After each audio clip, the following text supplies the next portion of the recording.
Unit 4.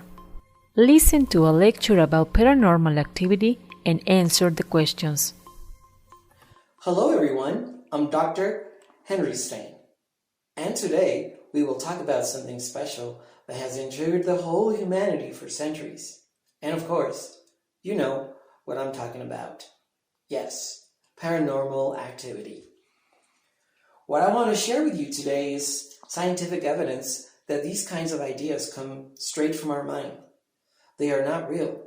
It is due to psychological patterns of neuro-linguistic programming that work like an online browser, giving you all of the information stored in your brain related to any topics you focus on. Yes, I mean it. Ghosts or monsters do not exist. Have you ever heard that famous saying that goes like this? What your mind focuses on materializes. Well, maybe you have listened to a person talking about the law of attraction. In other words, your mind believes what you think of. For example, look into your memory for information related to a time you really wanted to eat a double meat hamburger with extra tomatoes, onions, and ketchup. Perhaps you didn't have one in a couple of weeks, but suddenly you passed by the local hamburger shop and you wanted to shop. But you couldn't because you were in a hurry. You walked 2 or 3 more blocks and you saw a few more shops.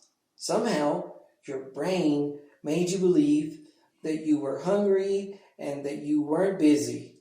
And unexpectedly, you ended up eating that huge and delicious double meat burger with even more ingredients you thought of a couple of hours before. Look how tricky that human mind is. Although there were more shops or stands with different dishes, you didn't even pay attention to them. You only saw hamburgers because you wanted to see them. I know. I feel sorry to say this, but the same happens to anyone looking for haunted houses that host either good or evil spirits. You already know my answer. People think they see ghosts or any kind of supernatural phenomena because they relate everything to what they want to find or see. Of course, influenced by the information their brain contains. So now, ask yourselves, have I ever had a supernatural experience? If your answer is affirmative, ask yourselves once again if you force yourselves to experience such thing. I know you're going to hate me because you might think that I have contradicted the research ghost hunters and other specialists that have done for the last decades using sophisticated technology trying to prove that ghosts really exist. Well, let me tell you something special. Even though scientific research has shown these results, these kinds of beliefs have shaped our culture and have given us the reason to believe in something more powerful than us. And it has also fostered in us a sense of belonging.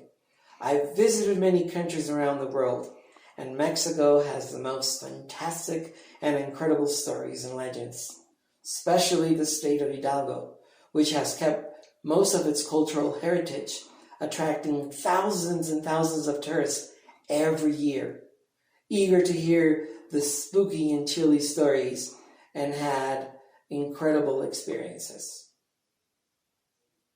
Don't feel disappointed. Maybe we just program ourselves to feel terrified when hearing the word supernatural. We'll continue talking about it next week. Now watch out. I just seen a weird shadow behind the auditorium.